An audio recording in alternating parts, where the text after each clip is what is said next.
bituma tugira umugayo ni avoid byinshi. any blemish. Urarandikira Timoteyo. Paul wrote to Timothy, aramubwira ati umuzejwa shengero saying wese any abo bishop. umuntu atagira umugayo. Ku murongo wa 11 Verse 11. n'abagore nyene babe inyankamugayo Even so they are praying. bataremenaniriza abandi. No slanderers. Haleluya. Amen. Iri jambo si no ku bakozi b'Imana gusa, ku bwa twebwe It's twese, for everybody here. abagabo, Men, abagore, women, abasore, inkumi bari young hano. guys and girls Iri here. jambo ni ku bwa twebwe This word is twese. all for everybody Twirinde here. umugayo Let's be kugira avoiding ngo Imana yacu blemish. ihabwe For our God icyubahiro. to receive all the glory. Imana yacu yamamare. Our God to be Twirinde famed. umugayo. To avoid any Niyo blemish. bizokunda izina ry'uhoraho rigashirwa Post for the name of hejuru. God to be Ngo increased. n'abagore nyene Even women as nabo well. nyene birinde umugayo. Avoid it. Bakenyezi Ladies, nitukabe abari ku mugayo don't be wo blemishful. kurementanya. Even Tuvuga slanderers. ubujambo butagira umutwe n'amaguru. Gossiping and Tuvuga nayo umwami nonsense. Even those atadutumye. the king decided to do. Imana idufashe May God cyane. protect us very Imana much. idufashe May God cyane. protect and help Imana us. May idufashe. God help us. Bakozi b'Imana Servants of twirinde. God. Twirinde. Avoid Aho hanze that abantu outside. barafise uko batuzi. People has a way they know us.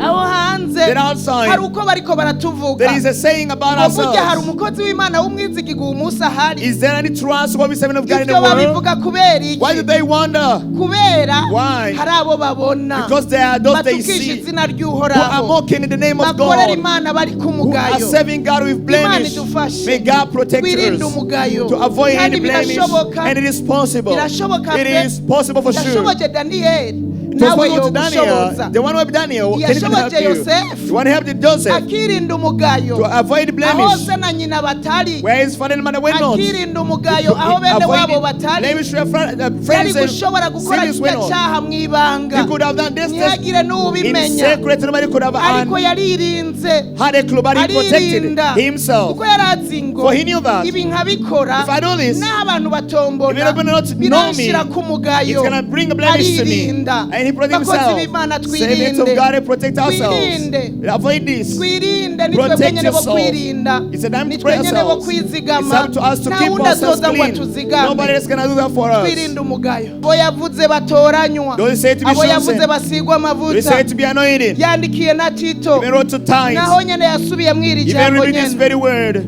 Abakuru uzotoranya. The elders you can Bo choose kuganza to ishengero. lead the church, Bo kurongora to ishengero. guide the church. Bazoba abantu batari ku mugayo. Must be blameless. Naho nyene yagumye abisubiramwo Also repeat the yandikiye very Tito. saying to Iki tithes. kintu This thing, Pawulo yarabona ngo Paul could see that umuntu ari ku mugayo somebody is blaming. azotuma ubwami bw'Imana We cause the kingdom of God. butaguka. Blemish. Aho tuzoba turi hose. Wherever they're gonna be. Turi mu gihugu twirinde Within the umugayo. country, avoid Turi blemish. hanze y'igihugu All the country, tubinyankamugayo. be free, avoiding any Mu blemish. miryango yacu In our tubinyankamugayo. families as Aho well. tugeze hose. Wherever we stand, Ishengero ritubona. whether the church sees us Ritatubona. or not, Twirinde umugayo.